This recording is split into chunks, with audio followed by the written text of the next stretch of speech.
Chhattisgarhi video देखने के लिए हमारे चैनल को सब्सक्राइब करें और दबाएं इस बेल आइकन को ताकि हमारे वीडियो के नोटिफिकेशन आपके पास पहुंचे सबसे पहले।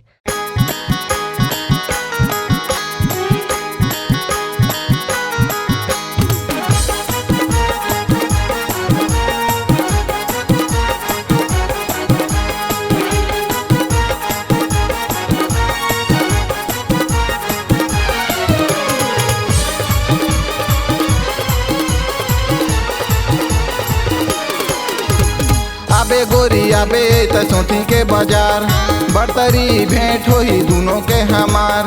आबे गोरी आबे त सोठी के बाजार, बर्तरी भेंट होई दोनों के हमार। वादा लझन ते भुलाबे, सोठी गाँव मत आबे, आबे ना सोठी गाँव मत आबे। आबे गोरी आबे त सोठी के बाजार, बर्तरी भेंट होई दोनों के हमार। आबे गोरी आबे त सोठी के बाजार, बर्तरी भेंट होई दोनों के हमार।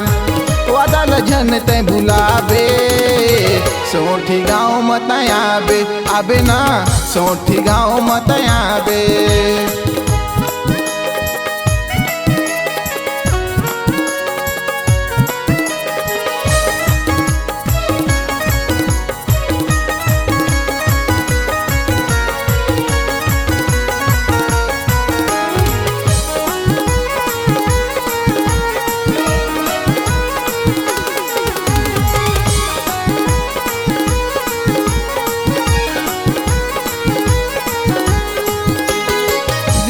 मार के कसम है प्यार के, रास्ता ला देखत रहूं तोला निहार के, रास्ता ला देखत रहूं तोला निहार के।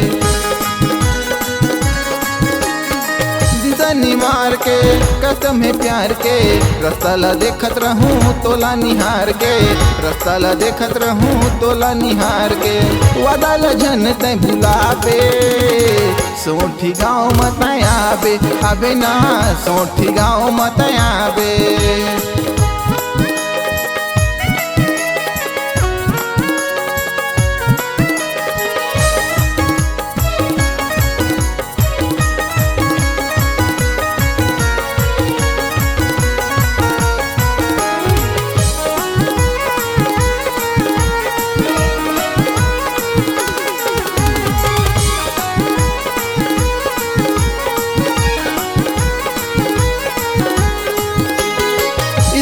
टाइम के चाहते हवा, कत्का माया करथो कैसे बतावा, कत्का माया करथो कैसे बतावा। स्कूल के टाइम के चाहते हवा, कत्का माया करथो कैसे बतावा, कत्का माया करथो कैसे बतावा। के सब लझन ते भुलाबे, सोठी गाँव मत आबे, आबे ना सोठी गाँव मत आबे। आबे गोरी आबे त सोठी के बाजार, बर्तरी भेंट होई दोनों के हमार। आबे गोरी आबे त सोठी के बाजार, बर्तरी भेंट होई दोनों के हमार। वादा लझन ते भुलाबे, सोठी गाँव मत आबे, आबे ना सोठी गाँव मत आबे। सोठी गाँव मत आबे, आबे ना सोठी गाँव मत आबे। सोठी गाँव मत आबे, आबे ना सोठी गाँव मत आबे। सोठी गाँव मत आबे, आबे ना सोठी गाँव मत आबे।